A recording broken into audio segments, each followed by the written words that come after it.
Assalamualaikum warahmatullahi wabarakatuh. Perkenalkan, nama saya Nabila Alaina Putri Pangestu dengan NIM C1B230051 dari Program Studi Ilmu Administrasi Negara kelas 4B. Di sini saya akan membahas mengenai budaya dan perilaku organisasi. Yang pertama, kita akan membahas mengenai konsep budaya organisasi. Budaya organisasi adalah hasil konseptualisasi intelektual manusia yang mencakup aktivitas, simbol, dan inovasi yang berkembang seiring waktu. Budaya ini menjadi pedoman interaksi dalam organisasi dan masyarakat. Menurut Sobirin 2009, ada 3 pendekatan budaya organisasi. Yang pertama ada pemahaman bersama, yang kedua ada aspek fisik dan perilaku, dan yang ketiga ada gabungan di antara keduanya. Budaya organisasi membantu individu dan kelompok beradaptasi dalam lingkungan internal ataupun eksternal. Selanjutnya, di sini ada budaya perspektif antropologi. Antropologi adalah ilmu yang mempelajari manusia secara holistik, baik dari sisi biologis maupun sosial, dengan menekankan perbandingan budaya dalam ruang dan waktu. Perkembangannya melahirkan berbagai cabang seperti etnologi, etnolinguistik, dan antropologi terapan.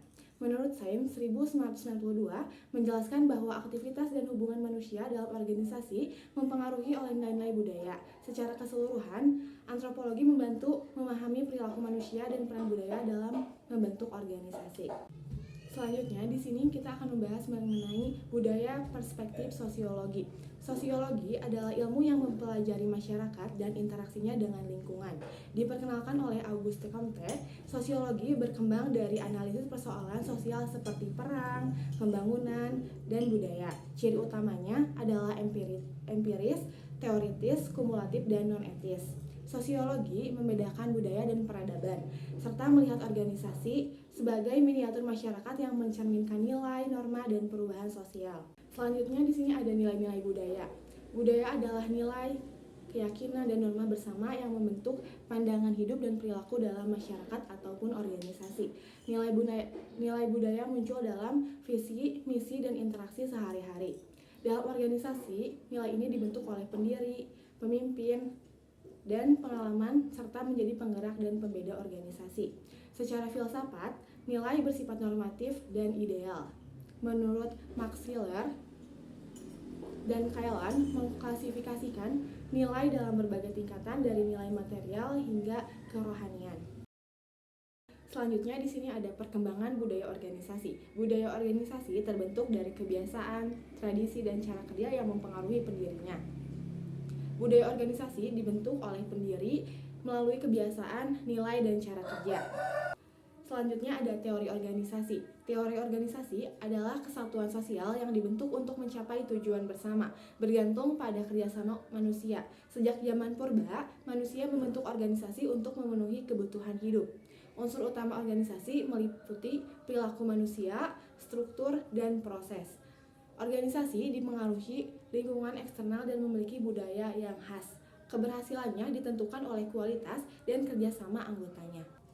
Selanjutnya ada terbentuknya budaya organisasi. Budaya organisasi terbentuk dari ide, nilai, dan pengalaman yang dipengaruhi pendiri, karyawan, dan lingkungannya. Prosesnya melalui interaksi, konflik nilai, dan internalisasi. Pemimpin berperan penting dalam membentuk dan menjaga budaya lewat seleksi, sosialisasi, serta sistem penghargaan. Perubahan budaya diperlukan jika tidak lagi mendukung kinerja. Lalu yang terakhir ada transformasi budaya dalam organisasi. Transformasi budaya adalah perubahan nilai, keyakinan, dan perilaku dalam organisasi untuk menyesuaikan diri dengan perubahan lingkungan. Konsep ini mencakup aspek fisik dan non-fisik masyarakat, dipengaruhi oleh pemikiran seperti Marx dan Weber. Keberhasilan transformasi memerlukan kepemimpinan yang kuat, strategi yang tepat, dan komitmen yang kuat. Pernahkah kalian merasa nyaman bekerja di suatu tempat, meskipun tugasnya berat, atau justru merasa tertekan meski gajinya lumayan?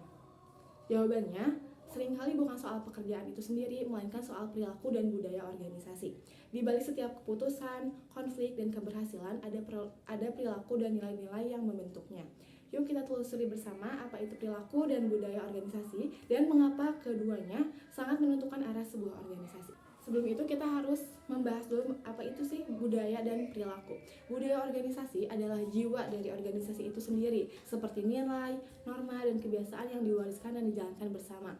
Budaya ini bisa terlihat dari hal sederhana seperti cara berpakaian, hingga hal besar seperti bagaimana pemimpin merespon kritik masyarakatnya. Sedangkan perilaku organisasi adalah cara individu dan kelompok bertindak dalam lingkungan kerja, mulai dari cara berkomunikasi, menyelesaikan konflik, hingga mengambil keputusan.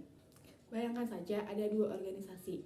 Yang pertama, ada organisasi yang komunikatif, terbuka, dan menghargai idenya. Yang kedua, ada organisasi yang banyak tekanan, minim apresiasi, dan kaku dalam aturan. Mana yang lebih mungkin bertahan dan berkembang? Apakah organisasi yang pertama ataupun yang kedua? Jawabannya, budaya dan perilaku organisasi bukan hanya soal kenyamanan kerja. Mereka menentukan produktivitas, loyalitas, dan reputasi. Google dikenal dengan budaya inovatif dan fleksibel. Karyawannya diberi ruang untuk bereksperimen dan gagal. Sebaliknya, beberapa perusahaan besar pernah runtuh karena budaya kerja yang menekan dan tidak transparan. Studi tersebut menunjukkan bahwa organisasi dengan budaya yang mendukung keterbukaan dan kolaborasi memiliki performa tim yang jauh lebih baik. Tentu saja, membangun budaya organisasi yang sehat bukan hal yang mudah. Tantangan bisa berupa konflik nilai, kepemimpinan yang tidak konsisten, atau resistensi terhadap perubahan. Tapi ada solusinya, yaitu dengan mengadakan perilaku pelatihan, komunikasi yang terbuka, dan pemimpin yang memberi teladan, karena budaya bukan dibentuk lewat slogan, tapi lewat tindakan sehari-hari. Perilaku dan budaya organisasi bukan sekedar teori, mereka adalah fondasi dari setiap langkah yang kita ambil di tempat kerja. Jadi, mari kita refleksikan apakah budaya di tempat kita sudah mendukung pertumbuhan bersama, karena organisasi yang hebat bukan hanya soal hasil, tapi juga tentang bagaimana kita mencapainya bersama. Demikian apa yang bisa saya sampaikan mengenai budaya dan perilaku organisasi. Mohon maaf bila ada banyak kesalahan. Wassalamualaikum warahmatullahi wabarakatuh.